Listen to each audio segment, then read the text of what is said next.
Magandang araw, Malacanang Press Corps. Agarang tulong ng pamahalaan, inilatag ni Pangulong Ferdinand R. Marcos Jr. upang maibsan ang epekto ng kaguluhan sa Middle East. Isa pa sa malaking hakbang ng Pangulo ay ang paglagda ng Republic Act 12316 na nagbibigay ng emergency powers para suspindihin o bawasan ang excise tax sa mga produktong petrolyo. Sa kanyang ulat kahapon, binigyan diin ng Pangulo ang mga hakbang upang harapin ang epekto ng digmaan, lalo na ang pagtaas ng presyo ng langis at bigat na dulot nito sa ekonomiya at sa taumbayan. Unang binigyang pansin ng Pangulo ang kaligtasan ng ating mga kababayan na naiipit doon. Sa pamamagitan ng pakikipag-ugnayan ng mga pamahalaan, mahigit 2,000 overseas Filipino workers ang ligtas na nakauwi sa Pilipinas at libo-libo naman ang natulungan sa pagkain, tirahan at iba pang pangangailangan. Tiniyak din ni Pangulong Marcos Jr. na may sapat na supply ng langis ang bansa at patuloy tayong naghahanap pa ng iba pang mapagkukunan upang masigurong tuloy-tuloy ang pagdating ng petrolyo. Upang mabawasan din ang epekto ng mataas na presyo ng langis sa world market, nagpatupad ang pamahalaan ng iba't ibang programa kagaya ng libreng sakay at diskwento sa LRT at MRT, tulong pinansyal sa mga tsuper, discount sa toll at bayarin sa eroplano, murang bigas at pagpapalawak ng kadiwa, fuel at fertilizer subsidies sa magsasaka at mangingisda. Nilinaw din ni Pangulong Marcos Jr. na may sapat na supply sa pagpataba at pagkain upang mas pinalawak pa ang pagbebenta ng tig 20 pesos na kilo ng bigas. Makakatanggap din ng libreng bigas ang mga lokal na pamahalaan at mahigpit namang binabantayan ng gobyerno ang hoarding at overpricing. Bago nito, nauna nang idineklara ng Pangulo ang National Energy Emergency upang mapabilis ang aksyon ng gobyerno. Sa ilalim ng deklarasyon, mas madali tayo makakabili ng langis at mapapatatag ang hakbang ng lahat ng ahensya sa pagtugon sa global oil crisis. Bilang pagwakas na nawagan ng Pangulo sa taumbayan, walang dahilan para magpanik dahil patuloy na gumagawa ng hakbang ang pamahalaan at mahigpit na nakabantay sa sitwasyon. Tinatawag na Straits of Hormuz at hindi makadaan ang mga barko na nagdadala ng langis, lalong-lalo na dito sa Asia, ay nagtaasan ang presyo ng petrolyo. Nagpatupad tayo ng mga ilang inisyatibo upang matulungan ang ating mga kababayan. Ang una naming pinag-aalala ay ang ating mga OFW dahil nasa lugar sila ng gera mismo. Kaya delikado ang kanilang seguridad at delikado ang kanilang buhay. At tiniyak sa atin na ang seguridad ng ating mga OFW ay kanilang binabantayan. Tinitiyak nila na ang ating mga OFW ay hindi malagay sa alanganin. Nagbigay tayo ng libreng sakay, meron tayong 50% na discount sa LRT 2 at MRT 3. Binawasan na rin ng TAAP ang terminal at aeronautical fee para maging mas mura ang pamasahe sa eroplano. Namamahagi tayo ng cash assistance, nagbigay din tayo ng toll discount para sa mga jeepney, para sa mga bus at para sa mga truck. Pinalawak natin ang 20 peso rice program sa 627 centers. Patuloy din ang ating ibinibigay ang fuel at fertilizer subsidies para sa magsasaka at saka para sa mga mangingisda. At sumagot na ang ating mga manufacturer na hindi sila magtataas ng presyo ng pangunahing bilihin. Nakipag-ugnayan din tayo sa Kongreso upang mabawasan at alisin na ang excise tax sa langis. Ngunit ang hindi maaring mangyari ay maramdaman ng bawat Pilipino ang buong bigat nitong mga pangyayari na wala naman silang kinalaman. Upang masiguro ang mataas na kita at mas maayos na kalidad ng ani, pinangunahan ngayong araw ni Pangulong Ferdinand R. Marcos Jr. ang inspeksyon ng Abdatali Warehouse and Drying Pavement sa Isabela. Ang naturang pasilidad ay may kakayahang mag-imbak ng hanggang 14,000 kaban ng palay. Isa din itong drying facility na kayang magbilad ng mahigit 3,600 kavans. Hindi na kailangan pang magpatuyo ng palay sa mga kalsada dahil may maayos ng kagamitan ang ating mga magsasaka. Sa tulong ng pasilidad, naniniwala si Pangulong Marcos Jr. na ang dating 16 pesos kada kilo ng palay ay maaaring tumaas sa halagang 20 pesos kada kilo. Bukod pa rito, nagpapatuloy din ang sa pamamagitan ng pamahalaan ng fuel at fertilizer subsidy upang pagaanin ang tumataas na gasto sa produksyon. Isusunod na rin dito ang tulong pinansyal sa ilalim ng Presidential Assistance to Farmers, Fisherfolk and Families. Inatasan din ng Pangulo ang Department of Social Welfare and Development sa pangunguna ni Secretary Rex Gatchalian na magbigay tulong sa mga magsasaka na naapektuhan ng tagtuyot sa Isabela at Karatig Lalawigan, kagaya ng Cagayan at Nueva Vizcaya. Ayon pa sa Pangulo, mahigit 23,000 farmers ang makakatanggap ng financial assistance na tig 10,000 piso. Nakikipag-ugnayan rin ang Department of Agriculture sa pangunguna ni Secretary Kiko Tiu Laurel Jr. sa provincial government ng Isabela upang magbigyan ng karagdagang tulong sa mga magsasaka. Namahagi rin ang pamahalaan ng high-yielding corn seeds para sa susunod na panahon ng taniman. Bago pa ito, nauna nang inatasan ng Pangulo ang DA na siguraduhing lahat ng mga magsasaka ay makakagamit ng cold storage facilities at iba pang pasilidad pang-agrikultura. Ngayong araw din ay binuksan ang Onion Cold Storage Facility na mapapakinabangan ng 1,500 farmers mula sa Isabela at Nueva Vizcaya. Kaya ng nasasabing facility na mag-imbak ng 20,000 bags ng sibuyas. Makakatulong din ang pasilidad upang maiwasan ang pagkasira ng 4 to 7,000 bags. Iniwan na sa pagkabulok, iwas na sa pagkabulok, dagdag pa sa kita ng ating onion farmers. Ang mga hakbang na ito ng Pangulo ay patunay lamang sa pagbibigay importansya ng pamahalaan sa pag-angat ng kabuhayan ng ating mga bayaning magsasaka at mangingisda.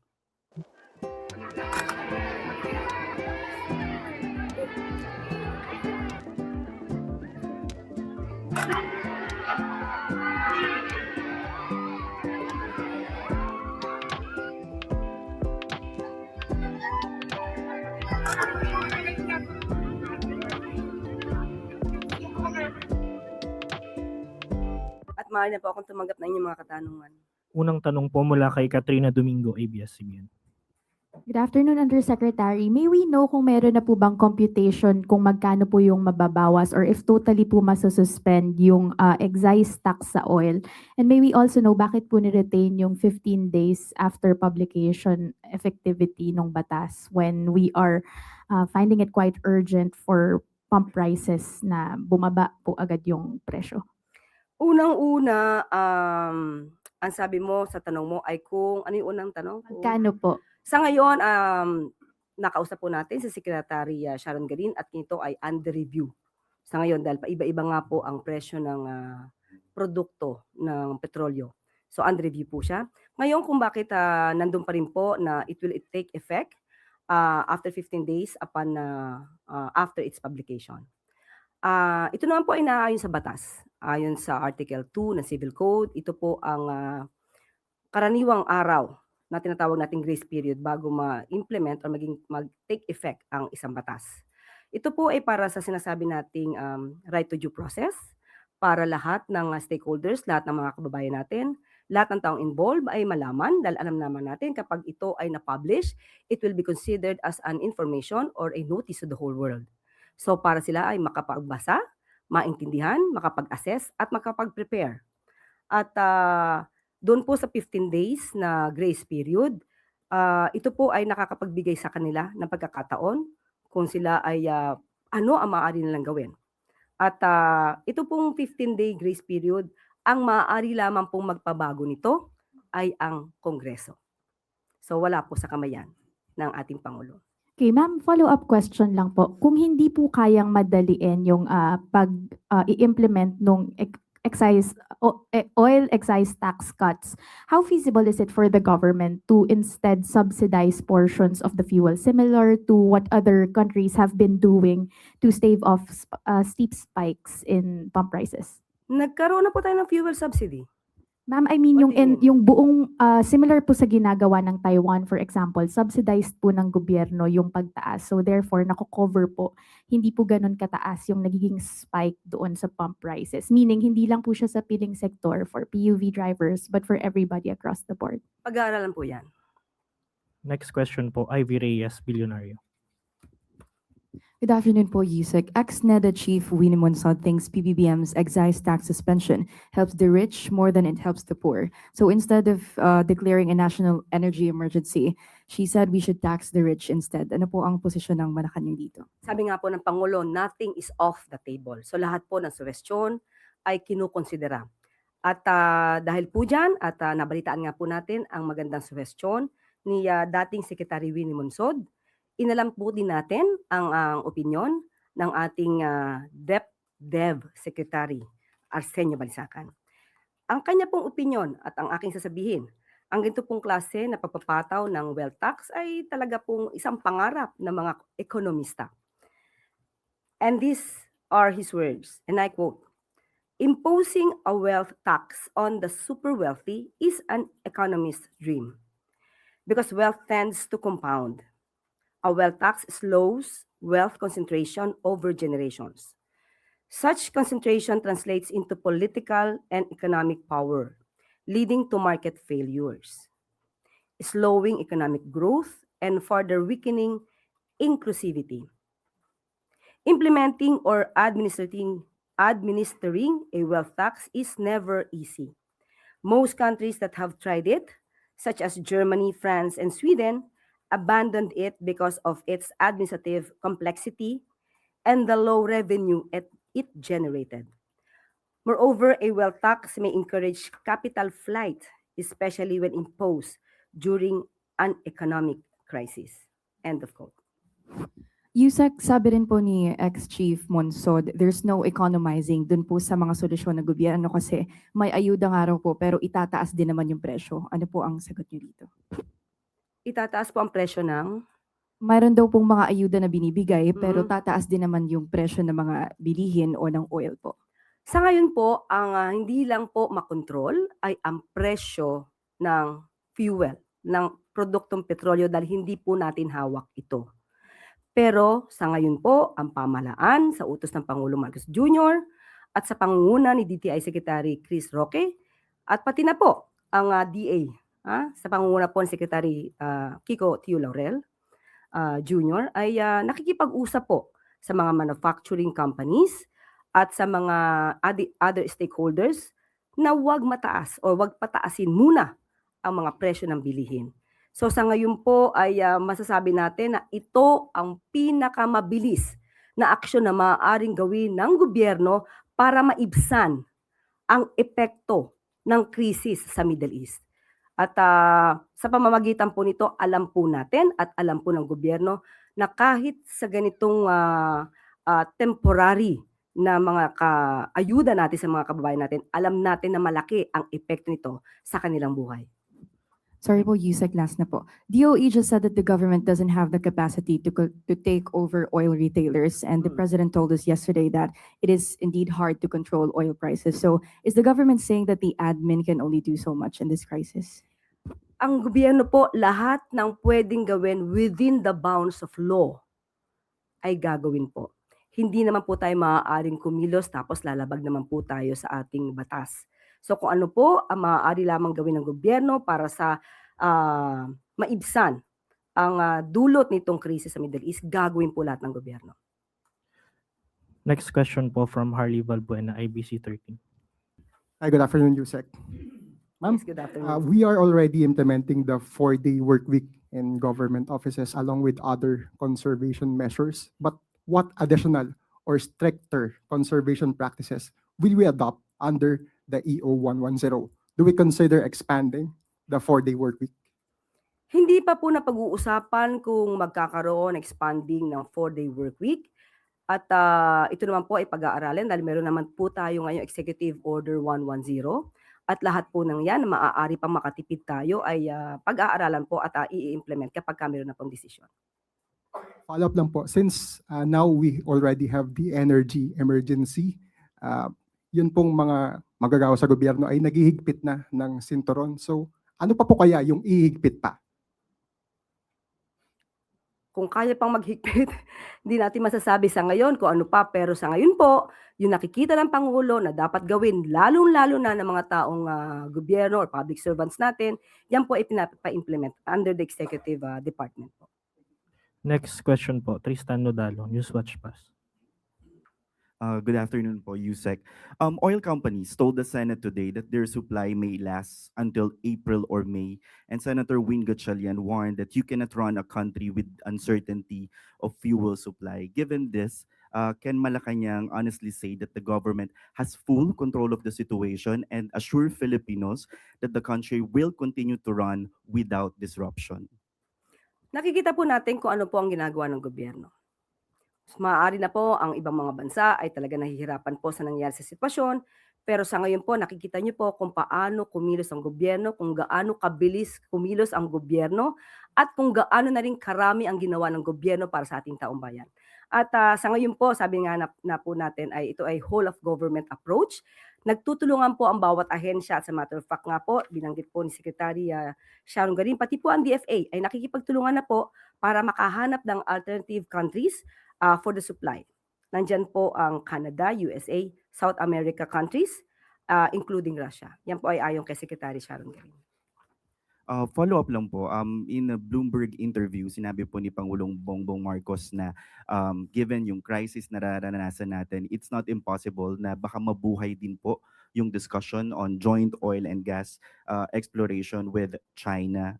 Yung Beijing po, naglabas sila ng statement saying they are open to pursuing joint development as long as the Philippines will show sincerity. So in this kind of negotiations, ano po ang pwede ba natin itong magawa despite the tensions in the West Philippine Sea, and how do we ensure that the Constitution will be followed po? Unang-una po, hindi po kailanman naging hindi sincere ang bansang Pilipinas. Sa lahat ng pagkakataon, sa lahat ng okasyon, ang Pilipinas ay laging sincere sa pakikipag-usap, pakikipagnegosasyon, lalong-lalo na sa pamumuno po ni Pangulong Marcos Jr. Wala po siyang secret deal. So kung ano man po ang maaaring idulot ng anumang negosasyon at ito ay magiging maganda para sa Pilipinas, yan naman po ay hindi tututulan ng Pangulo. Ang sabi nga po ni Secretary Tess Lazaro, sa ngayon po ay wala pa pong joint exploration with China, pero hindi naman ibig sabihin na hindi magkakaroon. So open din po ang Pilipinas. Next question po, Clay Pardilla, PTV4. Good morning po, Yusek. Yusek, since DEO allows the government to exercise emergency powers under existing laws, including the oil deregulation law, is there a room within these powers to temper fuel prices if necessary? Alam po natin na may oil deregulation law. Sa ngayon po talaga, kapag po may oil deregulation law, hindi naman po agad makakapasok at makakapag-interfere ang state. Maliban lamang po, sabi nga po ni Secretary Garin, kung may bad faith, may abuso, doon po maaari tayong mag-regulate at para po maiwasan ang pang-aabuso ng mga nananamantala. So, sa ngayon po, ang maaari lamang pong gumawa para let's say masuspend ang oil deregulation law, yung provisions doon, tanging Kongreso lamang po ang maaaring magsagawa nito. Opo, Next. sorry po, follow up. Yusek, I understand, inatasan din po nung uplift committee, yung DOE, na mag-inspect, tingnan yung supply, bantayan yung presyo. Senator Lauren Legarda criticized some DOE employees once a week lang po on-site. Paano po kaya nagagawa ng DOE yung kanilang mandik kung once a week lang on-site, at ano po yung directive ng Malacanang sa kanila? Salamat. Marami po sa atin dito malamang hindi nakikita kung gaano po magtrabaho ang DOE. Halos malamang kung nakikita nyo ang itsura ngayon ni Secretary Sharon Garin, mukhang wala na laging tulog sa pagtatrabaho. So hindi natin po pwedeng i-judge ang DOE dahil sila po mismo ang sobra po ang pagtatrabaho. Kung lahat po ng ahensya ng gobyerno nagtatrabaho, mas lalong-lalo na po si Secretary Sharon Garin ng DOE. Next question po, Tina Maralit, Manila Times. Good afternoon, ma'am. Ma'am, following the rollout of fuel subsidies for the transport sector, particularly po for the jeepney drivers, may mga napaulat po na in some areas, may mga hindi na isama sa master list of beneficiaries. How will this be remedied given the promise of the President that no one will be left behind? Yes, opo. Nakausap ko ngayon lang po. Kanina lamang po, nakausap ko si Secretary Rex Gatchalian ng DSWD, pati po si Secretary Giovanni Lopez. At inalam po natin kung ano ang naging sitwasyon dito. Ang sabi po ni Secretary Rex Gatchalian sa atin, ang lahat po na nakalista ay talaga mabibigyan po agad ng ayuda. Malamang po ang ibang nakalista ay meron po kasi daw nakakapagdoble. Let's say nasa tricycle and then nasa motor taxi pa rin. Yung iba po So ang kailangan lang po natin talaga ay makita po lahat ang listahan ng mga valid na mga beneficiaries. Pero ang sabi naman po ni Secretary Giovanni Lopez, akin pong babanggitin. Ito po ang kanyang sinabi. Sa mga hindi nalista at nabigyan na jeepney driver chuper, napagkasunduan na namin ni Sec Rex Gatchalian na maglalaan kami ng araw for special payout para makatanggap din ang mga nasabing chuper at driver ng 5,000 mula sa Cash Relief Assistance Program sa ilalim ng AIX ng DSWD. Maaari pong nagkaroon ng double entry o kulang ng detalye ang kanilang mga pangalan o kaya ay hindi naman narehistro sa LTFRB. Pero sa utos ng Pangulo, walang maiiwan. So malamang po ay kailangan lamang po nilang ayusin kung ang ilang mga dokumento para po makita po na sila po talaga ay valid na beneficiary at hindi po sila pababayaan ng gobyerno. Salamat po. Last question po, Rafi Ayeng, Daily Tribune. Hi, Yusek. Ma'am, may mga clamors na nagpa-flood over social media na asking the government kung kailan naman ang ayuda sa minimum wage earners, middle class, other government employees na apektado rin ng krisis. And may nagsasuggest na pagganahin ng SSS and GSIS sa mga nabanggit na sektor. Ano po ang reaction ng palasyo? Unang-una po, lahat po tayo, walang pinipili ang Pangulo. Nabibiyayaan na po. Kung kayo po ay sumasakay sa MRT, sa LRT, kayo po ay nabibiyayaan ng 50% discount. At may mga libreng sakay po tayo na maaaring ma-avail ng ating mga kababayan. Nauna lang po talagang bigyan ang nasa transport sector dahil sila po yung unang tinamaan.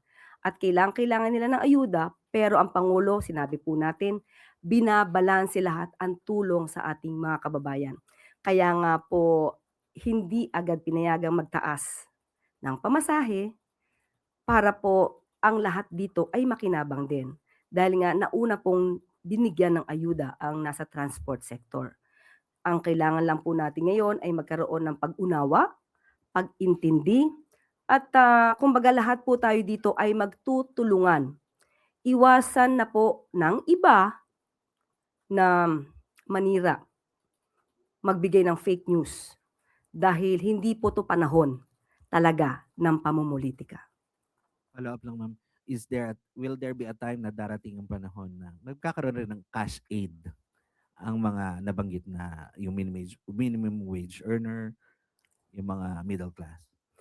Pag-aaralan po yan, depende rin po yan sa magiging budget para dyan. Okay? Last question na po. Okay, Back to you, maraming sir. salamat. Pangulong Ferdinand R. Marcos Jr. pinangunahan ang send-off ng 290 doctors to the barrios.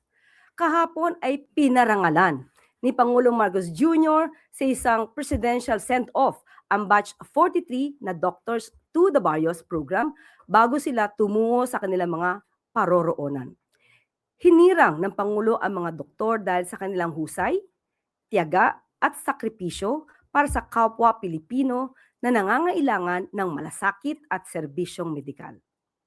Ayon sa Pangulo, hindi madali ang landas na tinatahak ng mga manggagamot, lalo pat matagal silang mawawalay sa kanilang pamilya upang makapaglingkod sa bayan.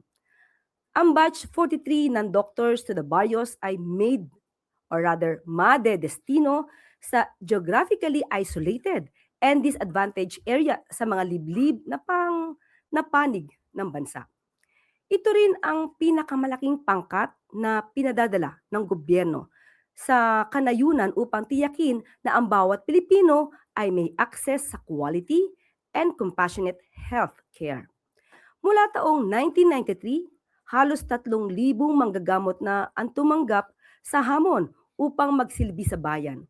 Dahil sa kanilang kagitingan at ang mga hakbang ng pamahalaan, mayroong doktor ang bawat munisipalidad sa buong Pilipinas mula noong 2025. Bilang pagsuporta sa ating mga doktor, nangako si Pangulong Marcos Jr.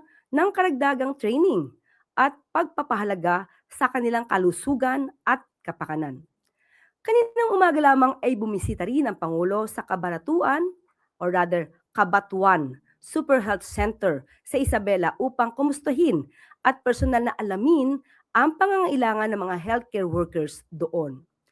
Pinangunahan din ng Pangulo ang turnover ng 2 patient transport vehicles mula PCSO para sa lokal na pamahalaan ng Isabela.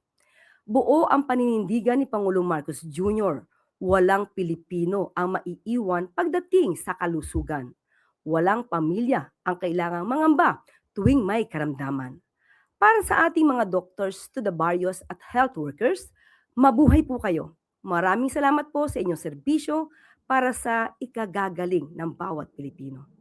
Maraming komunidad pa rin ang umaasa sa iisang doktor sa kabila ng dami ng taong nangangailangan ng serbisyo medikal. Ang ilan sa ating mga kababayan kailangan pang bumiyahe ng ilang oras kahit may sakit na sila. Dahil dito, sinabi ko sa DOH na tiyakin na makakapagpadala tayo ng mga doktor sa lahat ng munisipalidad, lalo na sa mga lugar na hindi madaling abutin at kulang ang serbisyo medikal. More than just delivering healthcare, you're being deployed to help ensure that our people, especially those in the GIDAs, receive the services that they need. Kapag maayos ang kalusugan ng ating mga kababayan sa komunidad, mas gumagaan ang buhay araw-araw. And that is why this administration stands firmly behind our healthcare workers. We continue to strengthen the national health workforce support system. The goal is not just relief, but a health system that continues to serve them in the years to come. At bago tayo magtapos, formal nang nilagdaan ni Pangulong Ferdinand R. Marcos Jr. ang Republic Act 12317 kahapon. Sa ilalim ng nasabing batas, itinatakda sa ikalawang araw ng Lunes sa darating na Setyembre. Ngayong taon ang unang regular elections ng Bangsamoro Autonomous Region Muslim Mindanao.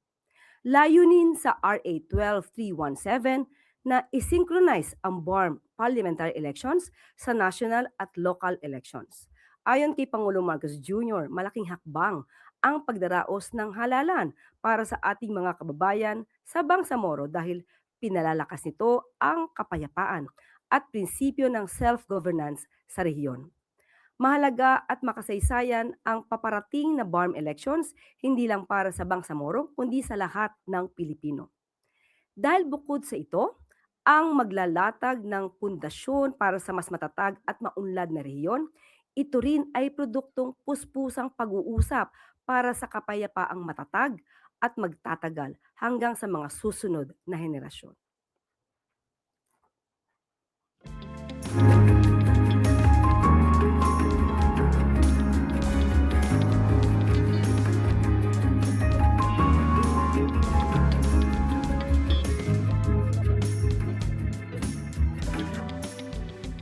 Dito na po natatapos ang ating press briefing.